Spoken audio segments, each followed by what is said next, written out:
Swayam Prabha. Digital India. Educated India.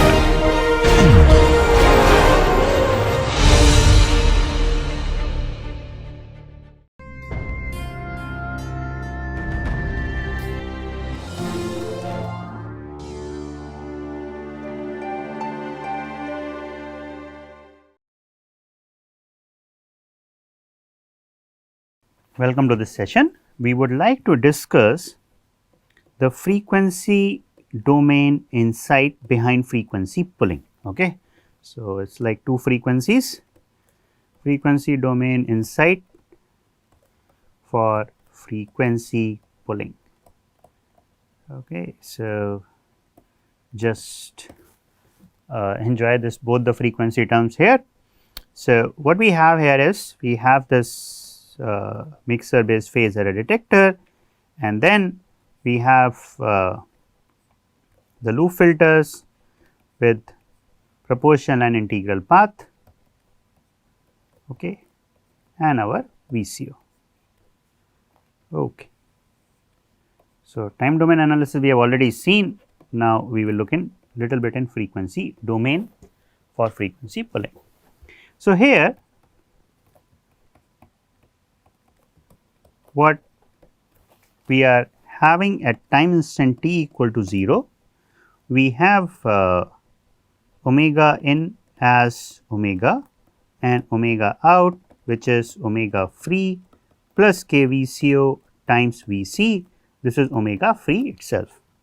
So, the frequency error at the beginning is equal to omega minus omega free. Now, when you have this frequency error, right, V in and V out are sinusoidals. We know V error is something as half of sine of omega in plus omega out times t plus sine of delta omega 0 at time instant t. This is what the frequency which you have. So, for this particular frequency error, let us look at the frequency spectrum of V error.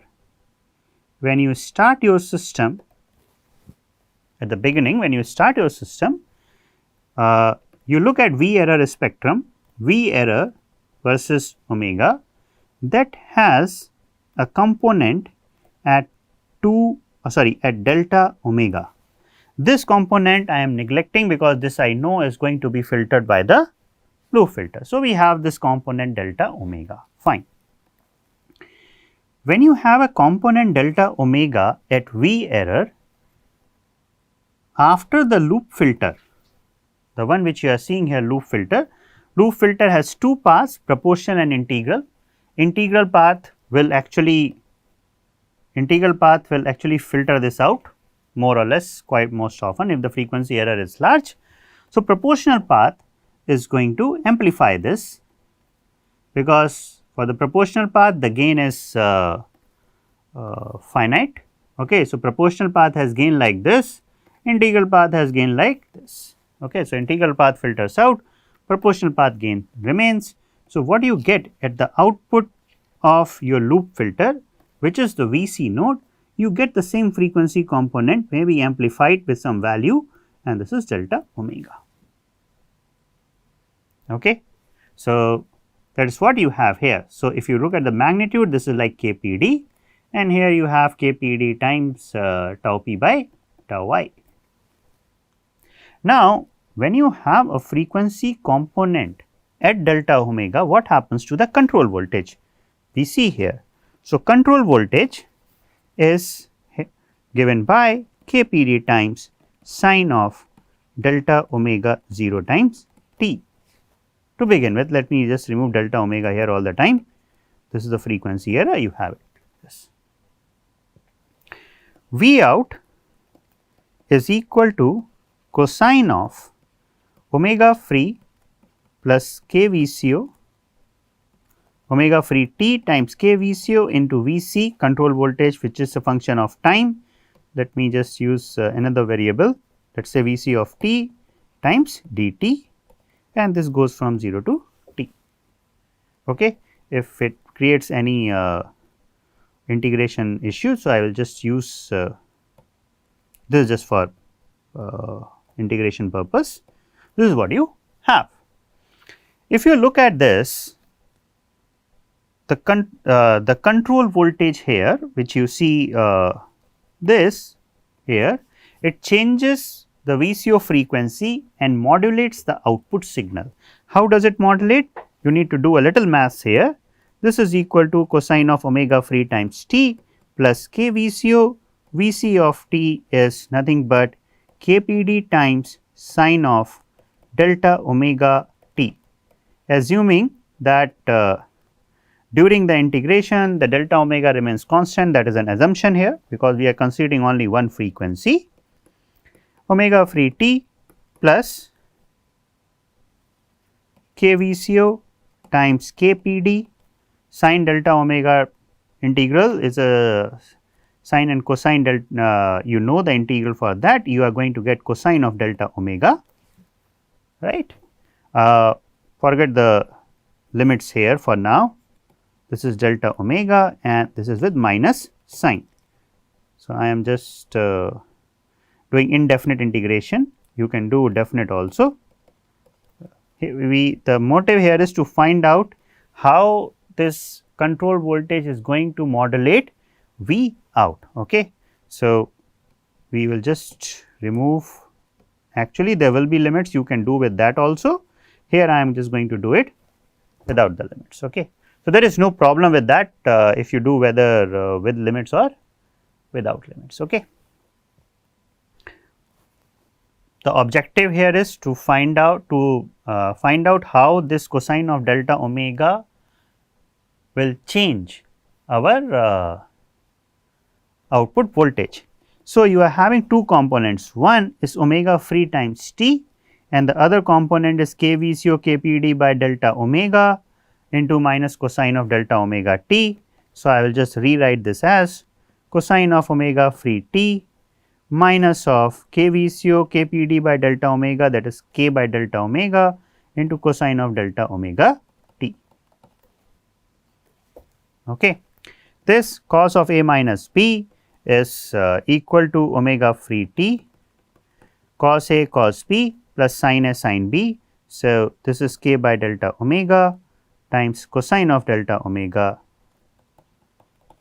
whole t plus the other term is sin of omega free t, let me apply plus sign here, times sin of k by delta omega cosine of delta omega t.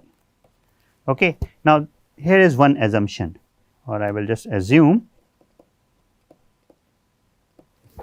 that theta, which is equal to k by delta omega into cosine of delta omega times t, is very small. Okay. If I make this assumption, then we know sine of theta is equal to theta and cosine of theta is equal to 1 approximately. Okay. So, if we do that, then our previous V out expression happens to be cosine of omega free t plus sine of omega free t,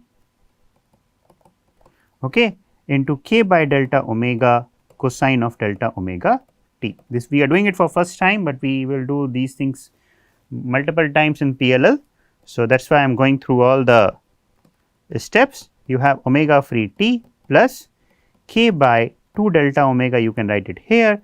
You will have 2 sine of omega free t times cosine of delta omega t. Now, apply other identity, that this is k by 2 delta omega, 2 times sin a cos p is equal to sin a plus p and sin a minus p. So, omega free plus delta omega t plus sine of omega free minus delta omega t. Okay.